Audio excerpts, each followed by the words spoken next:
사랑하는 형제자매 여러분, 오늘 우리는 우리 신앙의 심장과도 같은 아주 중요한 주제, 바로 예수 그리스도께서 당신의 교회를 어떻게 세워가시는지에 대한 이야기의 마지막 여정을 함께 떠나보려 합니다. 이 귀한 여정을 시작하기에 앞서 하나님의 은혜가 더 널리 퍼져나갈 수 있도록 구독과 좋아요로 함께 해주시면 감사하겠습니다. 여러분의 작은 손길이 누군가에게는 큰 위로와 희망이 될 수 있습니다. 모든 분들의 삶에 하나님의 평강이 가득하기를 기도합니다. 예수님께서는 세상 끝날까지 항상 우리와 함께 하시겠다고 약속하셨습니다. 그 약속의 핵심에는 바로 성령님이라는 가장 귀한 선물이 자리하고 있습니다. 여러분은 예수님께서 제자들에게 주셨던 마지막 가르침을 기억하실 겁니다. 사도행전 1장에 기록된 대로 제자들은 예루살렘을 떠나지 말고 기다리라는 명령을 받았습니다. 그리고 성령님께서 그들 위에 임하실 것이라는 약속을 받았죠. 사도행전 1장 8절은 이렇게 말씀합니다. 오직 성령이 너희에게 임하시면 너희가 권능을 받고 예루살렘과 온 유대와 사마리아와 땅끝까지 이르러 내 증인이 되리라. 이 말씀을 마치시고 예수님께서는 제자들이 보는 앞에서 구름에 휩싸여 하늘로 올라가셨습니다. 그것은 단순한 구름이 아니었습니다. 구약시대 성막에 임했던 하나님의 영광, 그 영광의 구름이 주님을 감싸 안아 하늘로 인도한 것입니다. 홀로 남겨진 제자들은 어떤 마음이었을까요? 아마 깊은 상실감과 막막함에 휩싸였을 겁니다. 하지만 그들은 주님의 약속을 붙들고 예루살렘으로 돌아와 하나님의 자비하심을 의지하며 간절히 기도하며 기다렸습니다. 그리고 마침내 오순절 날이 이르렀을 때 그들은 예수님께서 약속하셨던 바로 그 경험을 하게 됩니다. 예루살렘에서부터 시작하여 땅끝까지 주님의 증인이 될 수 있게 하는 능력, 바로 성령의 권능을 받게 된 것입니다. 어떤 의미에서 사도행전은 바로 이 약속의 성취를 기록한 책입니다. 복음이 예루살렘이라는 중심에서부터 당시 세상의 끝으로 여겨졌던 로마까지 거침없이 전파되는 위대한 여정을 그리고 있죠. 그래서 많은 사람들이 사도행전을 사도들의 행전이 아니라 성령의 행전이라고 불러야 한다고 말합니다. 하지만 더 정확하게 표현하자면 성령을 통해 일하시는 예수 그리스도의 행전이라고 하는 것이 맞을 겁니다. 사도행전의 저자인 누가는 책의 서두에서 자신이 먼저 쓴 책, 즉 누가복음은 예수께서 행하시며 가르치시기를 시작하심에 관한 기록이었다고 말합니다. 그렇다면 사도행전은 무엇일까요? 바로 교회의 왕이시여 머리이신 주 예수 그리스도께서 당신의 말씀을 통해 여전히 말씀하시는 선지자로서 아버지 하나님 앞에서 우리를 위해 중보하시는 제사장으로서 지금도 계속해서 행하고 계시는 일들에 대한 기록인 것입니다. 그리고 주님은 이 모든 일을 바로 성령의 능력을 통해 이루십니다. 이 모든 것은 예수님께서 이미 예언하신 바였습니다. 주님께서는 십자가를 앞두고 제자들에게 말씀하실 때가 되어서야 비로소 당신의 교회를 세워나갈 구체적인 방법을 알려주셨습니다. 그것은 바로 성령이라는 선물을 통해서였습니다. 사도행전의 시작, 특히 2장이 우리에게 강조하는 첫 번째 사실은 예수님께서 우리를 위해 이 귀한 선물을 피 흘려 사셨다는 것입니다. 시편 2편을 기억하십니까? 세상의 군왕들이 모두 반대하고 대적할지라도 성부 하나님께서는 성자 예수님께 이렇게 말씀하셨습니다. 내게 구하라. 내가 이방 나라를 내 유업으로 주리니 하지만 그 열방을 유업으로 얻기 위해서는 속임수에 빠진 민족들을 깨우기 위해서는 예수님께서 아버지로부터 성령의 선물을 받아 교회에 부어주시는 과정이 반드시 필요했습니다. 그리고 주님은 당신의 보혈로 그 선물까지도 우리를 위해 사신 것입니다. 그렇게 우리를 대신하여 선물을 사신 주님은 이제 그 선물을 주시겠다고 약속하십니다. 내가 너희에게 다른 보혜사를 보내리니 곧 성령이라. 오순절날 베드로의 설교 속에는 아주 중요한 한 구절이 숨어 있습니다. 베드로는 오순절 사건이 무엇을 의미하는지 설명하며 지금 우리 눈에는 보이지 않지만 하늘에서 성부, 성자, 성령 삼위일체 하나님 사이에서 특히 성부와 성자 사이에서 놀라운 일이 일어났다고 선포합니다. 영광의 구름을 타고 승천하신 예수님께서 아버지 하나님 보좌 앞에 나아가셨고 약속하신 대로 아버께 성령을 보내주시기를 구하셨다는 것입니다. 베드로는 눈앞에 펼쳐진 이 놀라운 사건들이 바로 그 증거라고 말합니다.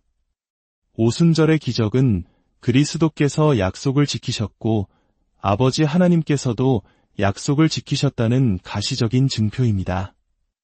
이제 예수님께서 다스리십니다. 그분은 모든 권세와 능력을 가지셨고 이제 예루살렘뿐만 아니라 온 세상 열방 가운데 땅끝까지 그 권세를 행사하기 시작하신 것입니다. 어둠에 속한 민족들을 깨우시고 택하신 자녀들을 회개와 믿음으로 당신께 이끌기 시작하신 것입니다. 그런 의미에서 오순절 날에는 전 세계를 향한 복음 전파의 모습이 마치 축소판처럼 담겨 있습니다. 당시 알려진 세계 모든 곳에서 온 사람들이 오순절을 지키기 위해 예루살렘에 모여들었습니다. 그리고 하나님께서는 바로 그날을 택하셨습니다. 그리스도께서 아버지의 허락을 받아 교회에 성령을 보내심으로 주님이 영광 가운데 다시 오시는 날 완성될 새로운 시대를 여는 바로 그날로 말입니다. 우리는 오순절 사건 속에서 요한복음 16장 7절에서 11절까지의 말씀이 성취되는 것을 봅니다. 성령이 오시면 그가 죄에 대하여, 의에 대하여, 심판에 대하여 세상을 책망하시리라. 물론 이 말씀은 모든 시대에 적용되는 보편적인 진리입니다. 하지만 동시에 이 말씀은 오순절에 일어날 일에 대한 구체적인 예언이기도 했습니다. 오순절에 바로 그 일이 일어났기 때문입니다. 그곳에 있던 사람들은 자신들의 죄를 깨닫게 되었습니다. 그들은 자신들이 십자가에 못 박은 그리스도가 의로운 분이셨으며 자신들이 틀렸다는 것을 이해했습니다. 그리고 성령께서는 선포되는 말씀을 통해 그들을 예수 그리스도를 향한 살아있는 믿음으로 인도하셨습니다. 무려 3,000명이나 되는 사람들이 말입니다. 흥미로운 사실은 당시 유대인들은 오순절에 하나님께서 이스라엘 백성을 이집트에서 이끌어내어 시내산에 모으셨던 사건을 기념하곤 했다는 점입니다. 그때 시내산 위에서 하나님의 율법이 내려왔습니다. 그리고 그 율법을 어긴 결과는 무엇이었습니까? 3,000명의 남자가 죽임을 당했습니다. 이는 율법 그 자체만으로는 우리를 의롭게 할 수 없으며 오직 정죄할 뿐이라는 사실을 보여주는 그림자와도 같았습니다. 그러나 모세와는 대조적으로 우리의 주 예수님께서는 하늘의 산으로 오르셨습니다. 예수님 곁에도 영광의 구름이 있었습니다. 하지만 예수님께서 내려오셨을 때 3,000명은 죽임을 당한 것이 아니라 거듭나고 부활하여 하나님 나라의 새로운 시대로 들어오게 되었습니다. 이것은 마치 제가 어렸을 때 경험했던 여왕의 대관식과도 같습니다. 제가 살던 도시의 모든 아이들이 선물을 받았습니다. 온 나라가 기쁨에 넘쳤기 때문입니다. 우리에게 새로운 군주가 생겼기 때문이죠. 오순절에 일어난 일이 바로 이것과 같습니다. 이것이 오순절 사건이 특별한 이유입니다. 5살짜리 아이였던 저는 아마 여왕이 통치하는 내내 매일 사탕을 받게 될 거야라고 생각했을지도 모릅니다. 하지만 아니었습니다. 그것은 대관식을 기념하는 특별한 축하였습니다. 오순절에 일어난 일이 바로 이것입니다. 그래서 오순절은 교회 역사 속에서 반복되는 사건이 아닙니다. 어떤 사람들이 말하는 것처럼 우리 각자가 개인적인 베들레헴이나 겟세만에 갈보리를 경험하지 않는 것처럼 개인적이고 개별적인 오순절을 경험하는 것이 아닙니다. 오순절은 교회의 역사에서 단 한 번 있었던 결코 반복되지 않는 위대한 사건입니다. 하지만 그것은 영적으로 모든 것을 바꾸어 놓은 거대한 지진과도 같았습니다. 이 지진을 기점으로 하나님께서 늘 약속하셨던 일, 즉 모든 민족이 복을 받게 될 것이라는 약속이 실현되기 시작합니다. 사도행전의 이야기는 이 거대한 지진 이후 복음이 예루살렘에서 유대와 사마리아로 퍼져나가면서 계속해서 여진이 일어나는 것을 보여줍니다. 그리고 마침내 성령께서 시몬 베드로의 삶에 역사하심으로 복음은 의도적으로 이방인들에게까지 확장됩니다. 결국 사도들은 고대 세계의 수많은 다른 나라로 흩어져 땅끝까지 복음을 전하게 됩니다. 정말 놀라운 사실은 이것입니다. 비록 오순절이 구속사에서 단 한 번뿐인 사건이지만 우리 각자는 개인적으로 그 사건에 참여하고 그 은혜를 나누게 된다는 점입니다. 우리가 그리스도와 연합하여 죄에 대하여 죽고 새 생명 가운데서 다시 살아났다고 말할 수 있는 것처럼 우리는 그리스도께서 성령을 보내주신 위대한 사건을 통해 우리 또한 성령으로 한 세례를 받아 한 몸이 되었다고 고백할 수 있습니다. 아브라함 카이퍼는 이것을 아름다운 비유로 설명했습니다. 한 마을에 새로운 상수도 시스템이 만들어졌다고 상상해 보십시오. 시장이 나와서 대표로 수도꼭지를 엽니다. 그러자 이제 마을의 모든 집에 물이 흘러 들어갑니다. 이것이 바로 오순절과 같다고 그는 말합니다. 하지만 그는 이렇게 덧붙입니다. 그 마을로 이사오는 모든 새로운 집, 모든 새로운 가족 역시 그 상수도 시스템에 연결될 것이라고 말입니다. 이것이 바로 우리에게 일어나는 일입니다. 우리가 그리스도를 믿고 성령으로 거듭날 때 우리는 바울이 고린도전서에서 말한 것처럼 한 성령으로 세례를 받아 한 몸으로 연결되는 것입니다. 이것이 의미하는 바는 실로 놀랍습니다.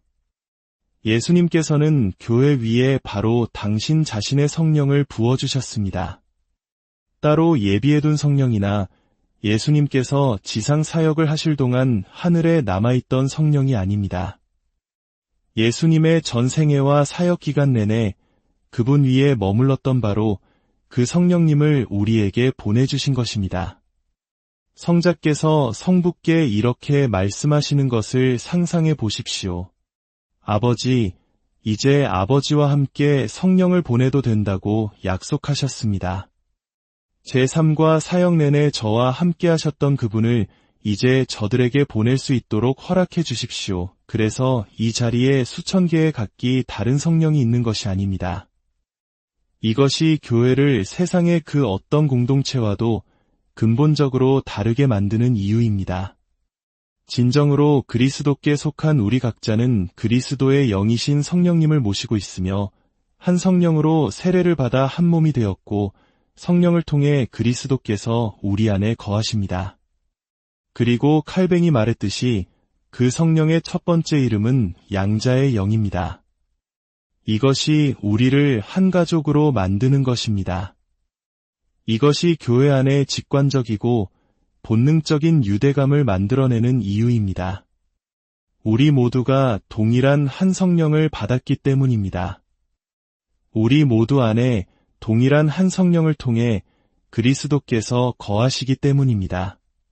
그리고 우리 안에서 일하시는 그분은 또한 신적인 전략가로서 일하십니다.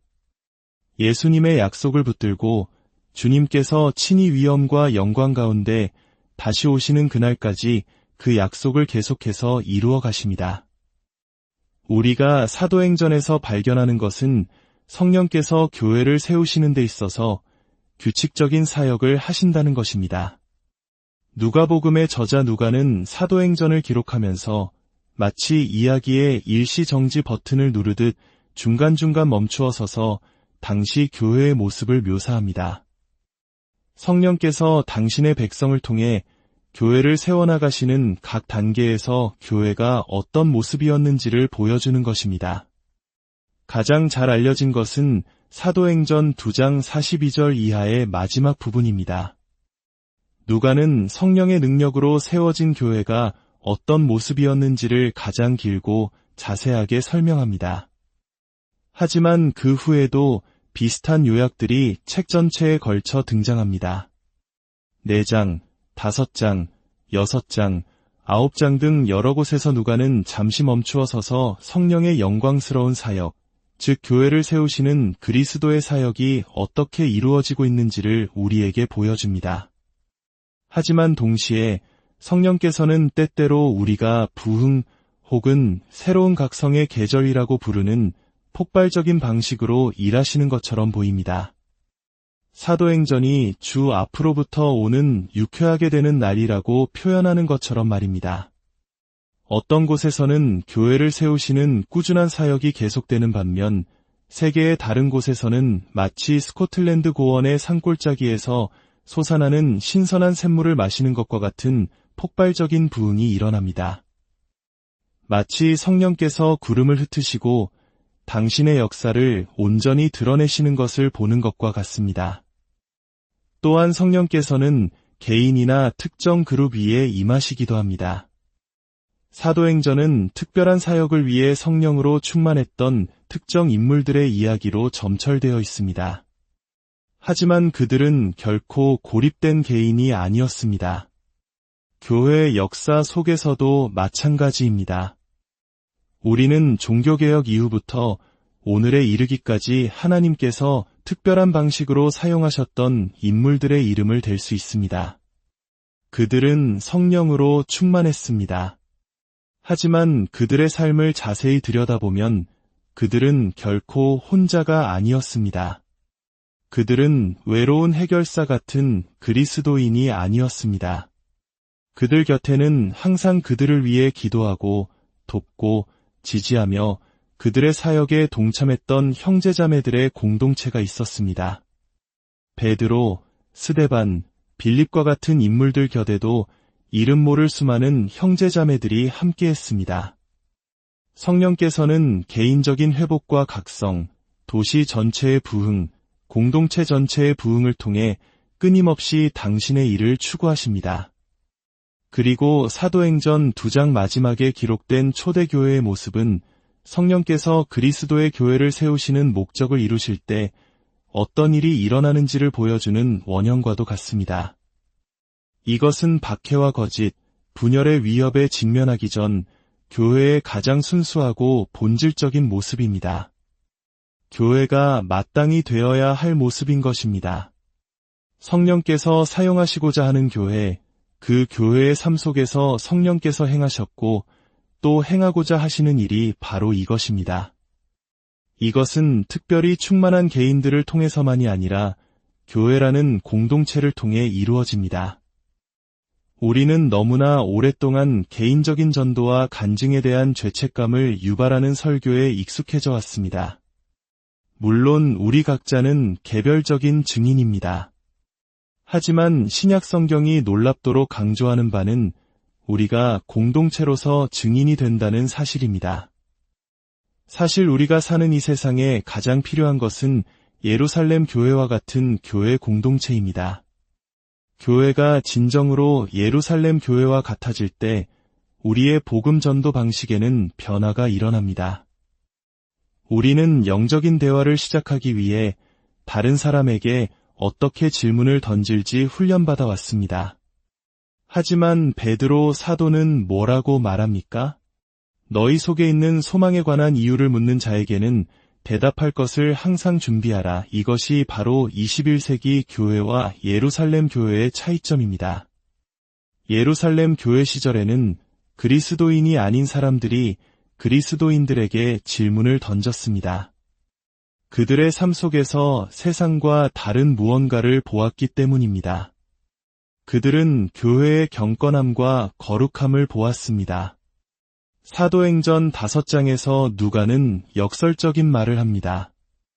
예루살렘 사람들이 그들과 상종하는 사람이 없었다고 말입니다. 하지만 바로 뒤이어 이렇게 기록합니다. 백성이 칭송하더라. 이것이 핵심입니다. 이것이 바로 우리가 필요로 하는 교회입니다. 사람들이 그 거룩함 앞에서 나는 이곳에 속하지 않아 라고 느끼게 만들면서도 동시에 수많은 사람들이 그 무엇보다도 그 공동체에 속하기를 간절히 원하게 만드는 교회 말입니다.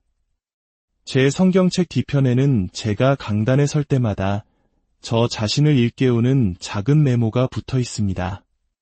어느 주일 아침 예배가 끝난 후 한 교인이 찢어진 주보 조각에 이렇게 적어 제게 건넸습니다.